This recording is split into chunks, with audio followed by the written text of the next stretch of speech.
Art to Art Conversations, a show where we take an in-depth look into why musicians do what we do. This is Paige Su. Hi! Hello. I'm Right. so happy to have you as my first guest for this whole series, Art to Art Conversations. It's just such an honor to have you. Oh, And it's my pleasure.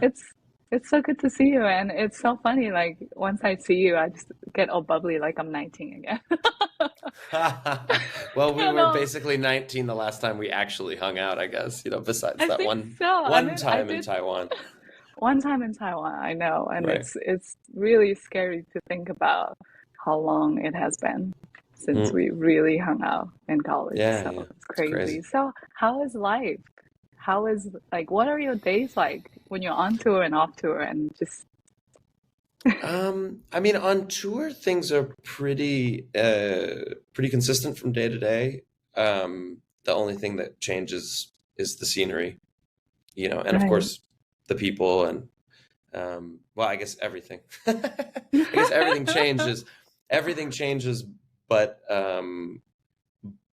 it's the same in that like the schedule is kind of the same. When we're on a tour like this with Snarky Puppy, we have 24 people on the road, including our crew and the bus drivers and the opening act. So we have two buses, and basically in the morning we wake up, we set up for the show, do sound check, Hmm. play the gig, and then at night the buses go to the next city. So we drive overnight, So then you go to sleep on the bus, you wake up and you're in the next city. And that's kind of the schedule every day. And I mean, for me personally, because I'm the band leader, I have interviews most days or meetings or things like that. But I think everybody in the band tries to enjoy wherever we are, tries to find good coffee, good restaurants. If we have friends in the city to be able to, hook up with them. So, it's kind of like Groundhog Day in a way, but like, reliving the same experience, but kind of all of the proper nouns change, you know. Sounds incredible. What about you? What about when you're not on tour? What's your life like? I mean, that depends because when I'm not on tour, I mostly work as a producer. So sometimes Right. there's artists staying in my house, Hmm. making records, with me. And in that case, my day is basically cooking for them and recording them and, you know, I working do with them see on you. music. I do see a lot Mm. of cooking videos. I mean, Oh your yeah. Instagram stories, I see a lot of I love rooftop cooking. I love to cook. I love to cook. So, or maybe, I'll travel to produce somebody, like I'm going to Reunion Island this year to produce a Nice, record. And nice. most of the time people come to me, but sometimes I travel to do something. And when I'm not producing and I'm not on tour, um, I think normally I'm working on music for an upcoming project, whether it's one of my bands like Bocante or Snarky Right, Puppy or Bill Lawrence and right. I, or another special project or whatever. And if I have free time, I basically just cook and play tennis. Sounds That's what I like incredible. to do. Well, yeah, I mean You're living the it's great. dream, Oh really. well, I mean, And for you're some people based, maybe it'd be a nightmare, but for me it's fun. it sounds incredible. You're based in Spain, right? All most of your time Hmm. now when you're off tour. That also Yeah. sounds amazing. How did you end up in Spain? Um, I visited this little village that's about 1 hour from Barcelona 10 years Hmm. ago because I had to write some music for a Snarky Puppy album we made called Silva, which was a collaboration with an orchestra called the Metropole Orchestra. Yes, yes. And the manager of the Metropole, who's a very, very good friend of mine, still has a summer home there in the village. And she told me, like, just take the keys to my house and go alone and write there, um, Wow. so that you can be like peaceful. Like in New York, it's going to be distracting for you to write. So I said, okay, great. So I went to this little village and I kind of fell in love with it and just kept visiting. I made friends there and kept visiting over and over and over. And then finally I decided that it wasn't worth paying New York rent, 12 months a year to be in New York 2 months a year. So I Right. bought a home and I moved. Wow. That's incredible. So how long have you lived there now? I Then, moved into my house in 2020 wow. Oh, in wow. October. That's an Yeah. amazing time to go through COVID, actually. Yeah, I mean, That's a good unfortunately, move.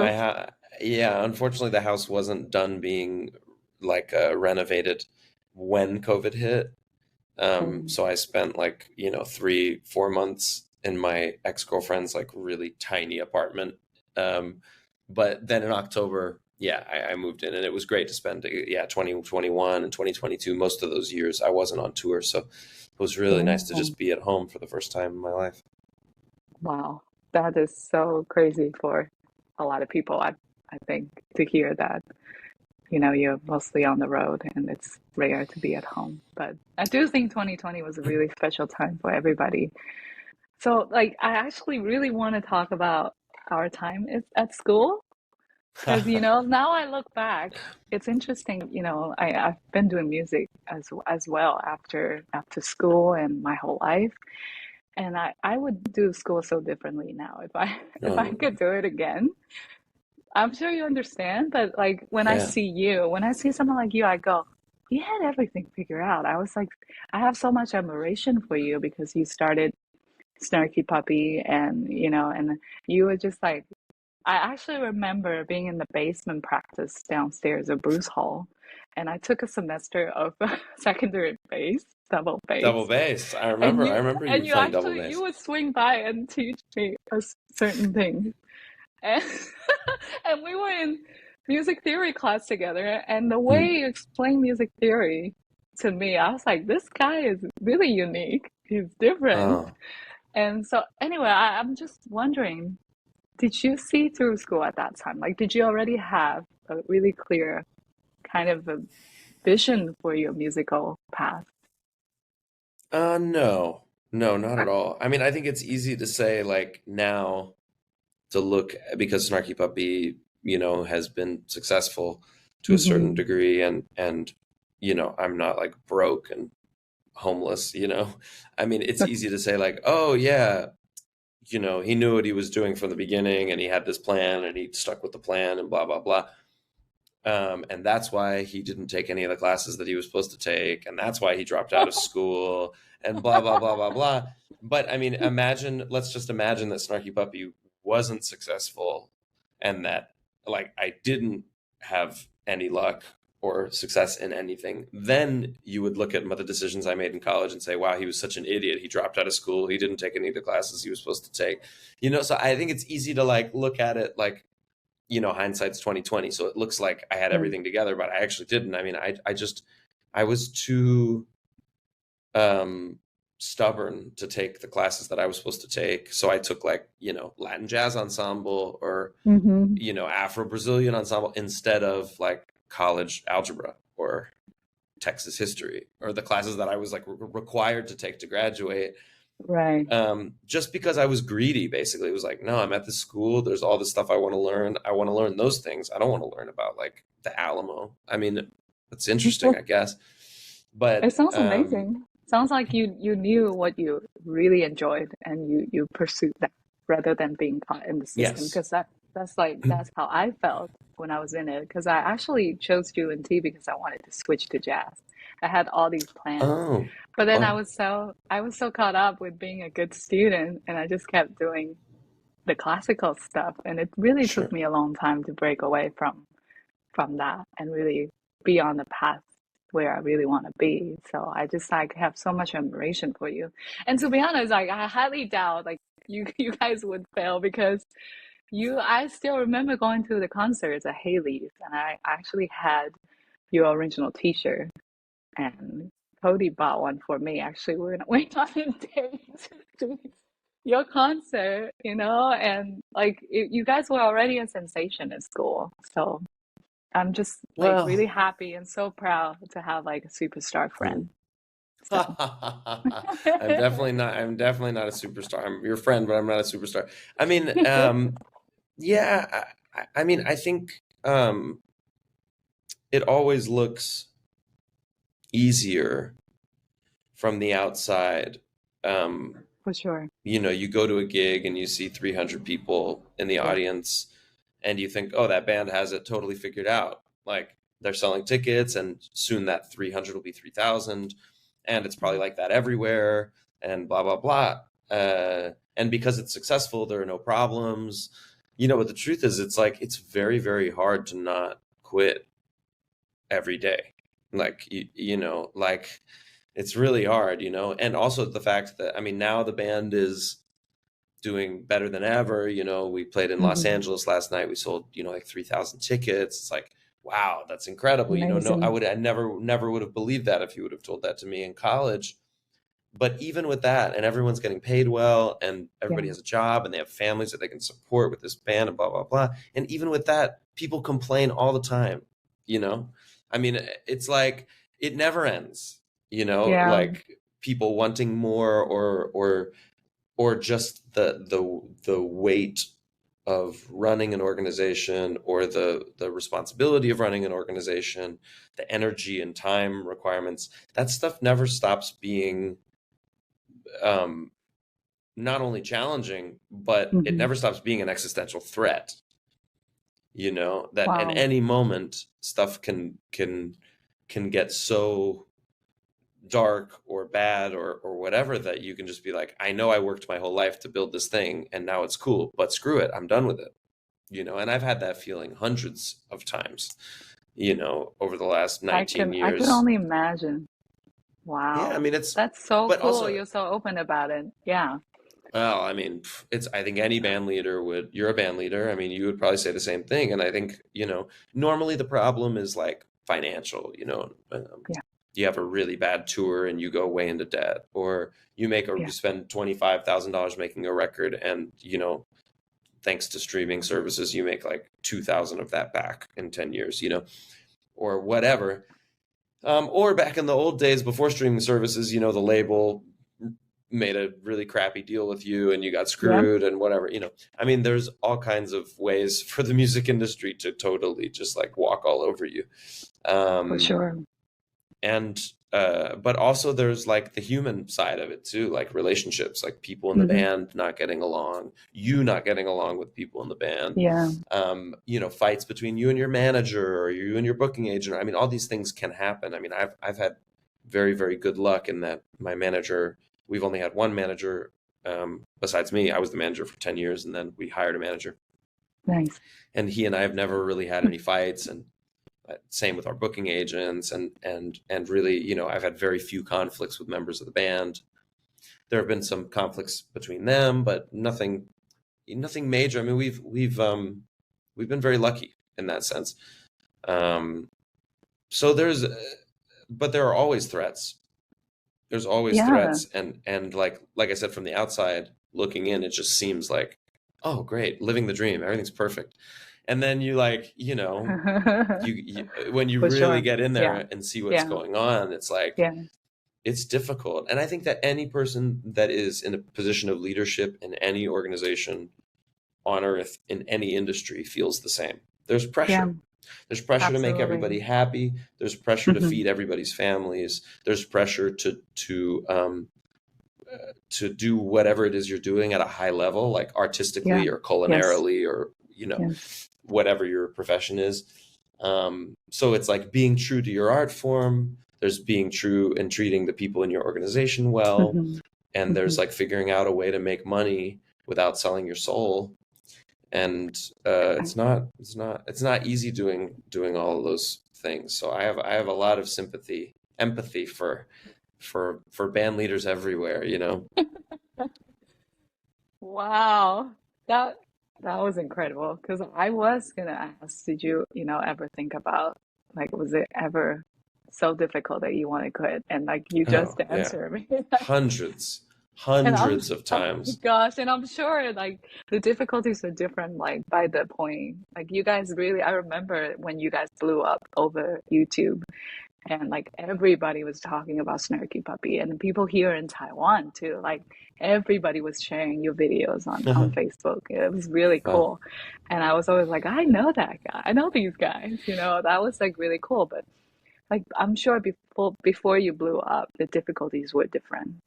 And I do wonder, like before, like when everybody's kind of struggling or trying to make it, you have a different bond, or like, is there like, how do you make it work? My question is actually, like, you just mentioned you want to quit like so many times.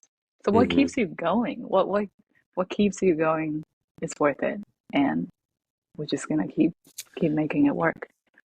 I think above all, I always had the ability to use kind of my brain over my heart, like to use logic over emotion.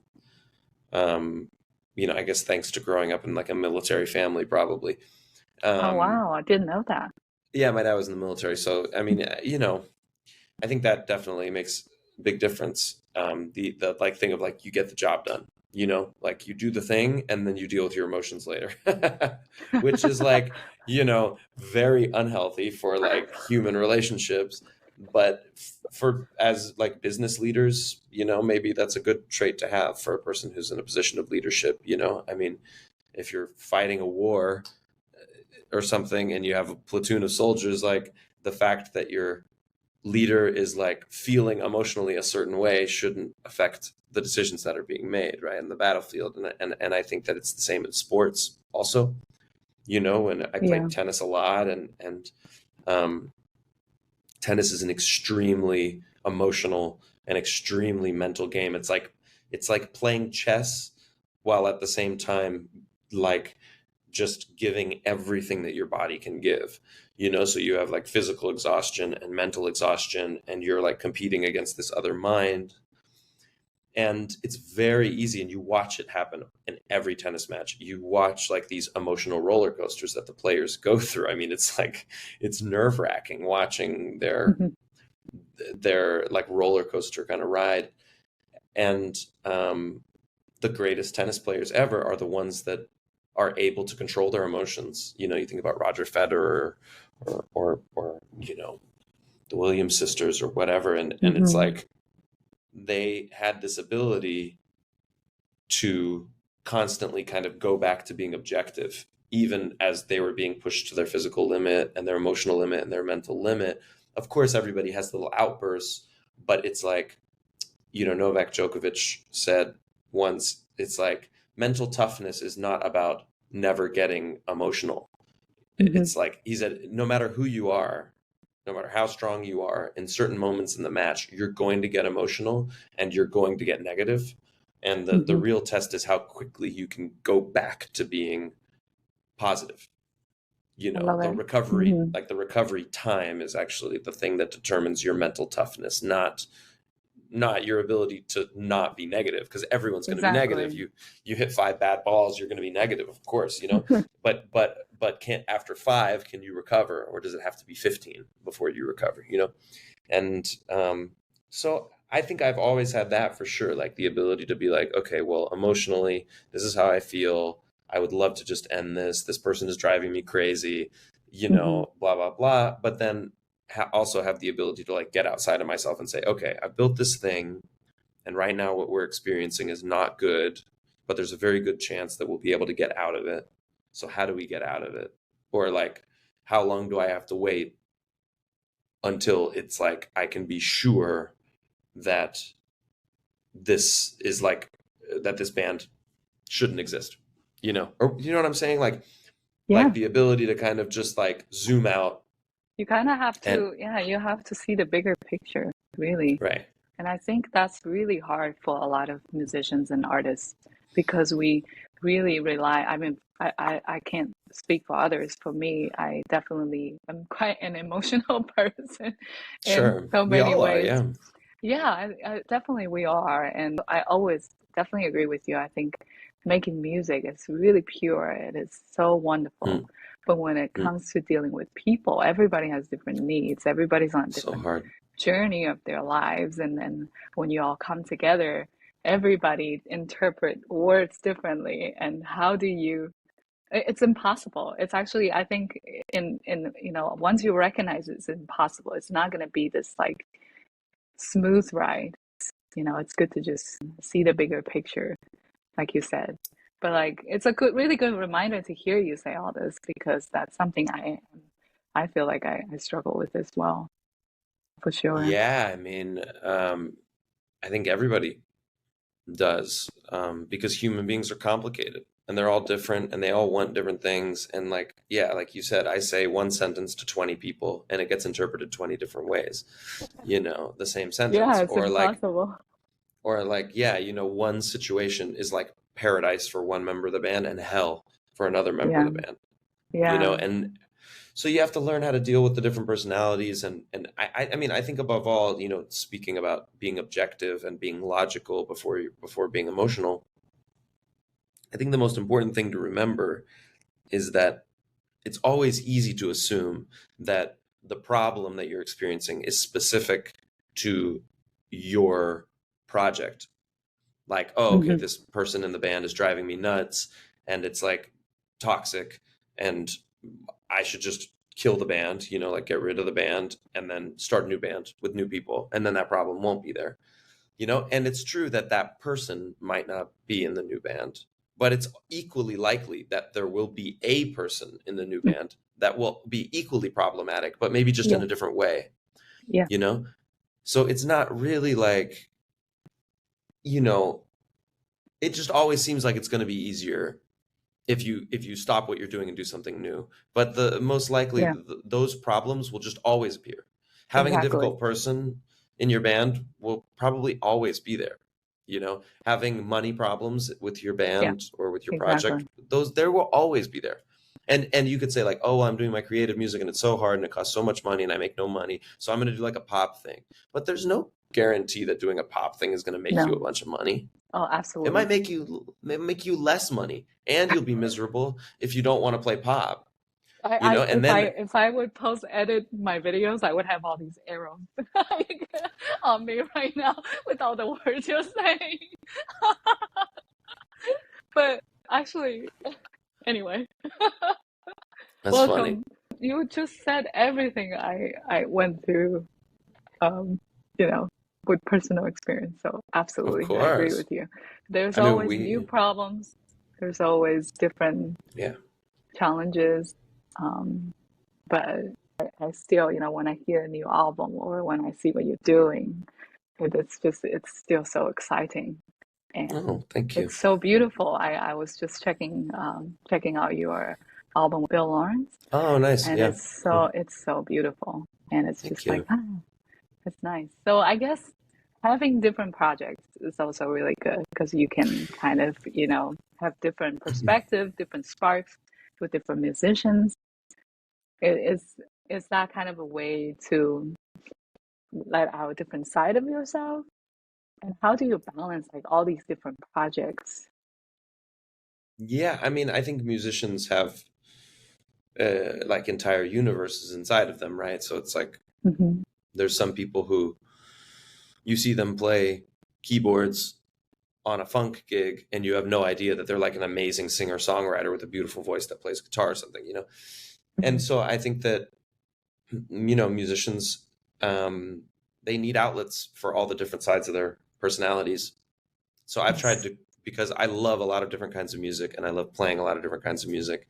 hmm So I've tried to create different projects that will allow me to explore those kinds of music in a way that, let's say, is like practical. hmm It's not just me like playing in a room by myself and studying and writing songs that no one will hear. It's like, well, I have this project with this person. We write this kind of music for this project. We go on tour with that project. We make records with that project. And then I can gain some income from that and like have a career with that rather than it just be kind of like an academic exercise or like a hobby. For sure. So my way of dealing with that is by creating projects. So I have Bocante, I have Snarky hmm Puppy, I have this duo with Bill, and then I have my life as a producer, and that allows me to do a lot of different Yeah, and you things have that your all solo artist project as yeah, well. my solo record which I made, and so all those things are like parts of who I am, and I think that that's not unique or special like about me. That's just every artist has a lot to them. I think the hard part about that is sometimes those projects can cannibalize each other in terms of time. For sure. So, you know, for example, I run into this problem a lot where Snarky Puppy gets called to play in Rome. hmm And then also Bill Lawrence and I get called to play in Rome 2 months later. But when the promoters find out that maybe it's possible that both projects will come to the same city so close together, the promoters don't want to do it. They say, well, you either do our gig only or you don't play. Oh, Because wow. because they understand that even though they're different projects, it's still me going, and it's very unlikely that people will go to see me twice within 2 months. Within 9 months, maybe, but within 2 months, no. Interesting. What do you do Yeah, in those yeah. situations We then? try to plan tours so that it's like, okay, well, if Snarky Puppy's going to be in Europe in 2024, Europe and the US, then Bill and I will play in Asia and South America. And then the I next year see. we'll flip I or see. whatever. We try to Wow. like coordinate it. So obviously the more projects you have, the more complicated that becomes.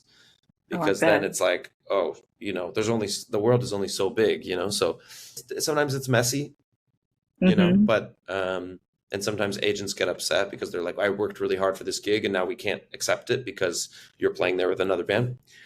But I mean, that's It's like we kind said of what it earlier, is, not though. yeah, nothing's easy. Nothing's easy in Yeah. this profession. Yeah. So I remember asking you when I saw you in Taiwan, how you guys schedule your band. Like, how do you schedule a tour when everybody's so busy? And I remembered it was like just mind blowing how it worked because you have different musicians kind of on rotation, right? I remember mhm. that's what you mentioned. Yeah. So I can only imagine the administrative work behind all of this is massive. It's Yeah, it's a pain. I mean, it's a pain, but it's worth it mhm, because mhm. in the end, you have this really beautiful situation where new people are constantly coming, and not new people, but you have fresh blood coming in and out of tours, um, and it feels like a big family. Like last night when we Mhm. played in LA, it was the last gig for two of the guys on the tour. They were going to go back home, and Okay. three new guys came in, so we had everybody play, and it was like really fun, because then it's like, oh, we have 13 people tonight on stage. It's like a big Oh party, wow. and that's great. I mean, I think maybe the main thing that I've learned over the last 19 years is to accept the fact that you will never have 100% of your band be 100% happy. It's Hmm. never going to happen. And you have to learn how to continually move forward, Yeah. even though people in your organization are complaining. Yeah. That's really inspiring. I think a lot You of know, musicians, people who are working on their projects, they need to hear from someone like you, like, oh, it's okay. It's okay to have these problems and difficulties, and it's I mean, probably it's never not gonna end. right. Yeah, it's not only okay, it's inevitable. Yeah. Even if you have the nicest, coolest people in the world in your band, there will always be problems. There will always be people who are upset. Yeah. Maybe not even necessarily the band members, but audiences or club owners or your Oh, for agent or sure. whatever. Right. And you just have to like learn how to just completely to just move on and Yeah. continue moving forward while trying to solve those problems. I'm not saying ignore the problems and Right. I mean, you have to try to solve the problems, but you Yes. can't let the problems stop the car. Right. Like the Right. car has to keep moving, and you kind of like are driving with one arm and solving the problem with the other arm. I think that's the best way that I can describe it because I love it. I love that. I it's see all it kind of like swimming like in the ocean, the waves are gonna keep hitting you. You just keep going. totally. You just have to keep Yeah. going, yeah. Because I if you mean, lie there, then the waves will take you away, and you can't let that happen. exactly. And I think it's difficult to travel with family members. It's hard to travel with friends already. So not to mention with people you work with and everybody's exhausted. Everybody goes through different emotional roller coasters, and it's just bound to happen. Really appreciate you sharing all these like Sure. really real and honest Yeah. kind of behind the scenes of how a really like in our eyes just kind of a legendary band Oh, thank you. that you're running. So cool. So can we expect an Asia tour soon? Well, Snarky Puppy's coming to China in Yeah. November. We're playing three gigs Uh-huh. there. We're playing in India, in December. Nice. Where in India? So we're playing in Mumbai and Delhi. Amazing. And then next year we should be playing in Japan Okay. and Singapore. Well, And Taiwan is in between. it is, unfortunately, I'm not our booking agent, so Okay. it's not up to me, but hopefully someone in Taiwan will call our agent and make an offer I'm gonna poke and around. poke around. I think it'd be All great. right. It'll be amazing. I loved coming there and hanging with you and Cody. It was great. Yeah. I was gonna ask, what was your impression about Taiwan? Do you remember? What do you remember? We weren't there very long. It I was think very short. Yeah. we arrived the night before the concert. We had dinner, I remember. Yes. We had And then spicy hot pot. spicy hot pot dinner, which was amazing, and a lot of beer. And then we and then we did the gig the next night, and then we flew Yeah, out. So to that's be honest with you, true. I don't remember anything about Taiwan except the dinner with you all and the Yeah, concert. I remember the concert right. very well, and I remember the crowd, which was beautiful. They were really warm and People sweet, loved but it. like I was so jet lagged, and like Yeah. we were just at the venue all day. We were at the club all day, so I didn't get a chance to hang out. I wish I would have. I hope that in the future, if you do come around this area, that you can at least have a little bit more time. I'd love Yeah, to take you to see the ocean side. that'd be And great. I'd love that. yeah, and actually, I know the people here would love to have you host master classes or things. Oh, Like, cool. I would definitely love to do that. That'd be And so fun, so much fun. I'd love to. yeah, and I actually think it would be amazing if you bring your solo project here as well. Oh, And oh, absolutely, thank and you. or your other projects. I think Yeah. there's really a lot of opportunities, a lot of festivals. You know, when I mention that you are my college friend, everybody their eyes just go super sparkly. So like, yeah, people Sweet. know you here. That's so cool. So Well, hopefully we'll come back soon. I'd love that. yeah, and I wish you all the success, and and thank you for Likewise. sharing. Like, you've said a lot of really inspirational things. I think even for me, I'm gonna like digest them and really absorb, and just really appreciate you sharing all these. And I Oh no, hope to my see you pleasure. in person soon. Yeah, Yeah, yeah, we will for sure. yeah. Thank you so much. Thank you, Pei. Always good talking Thank with you. you. All right. We'll see you. See you soon. All right. Bye. Bye.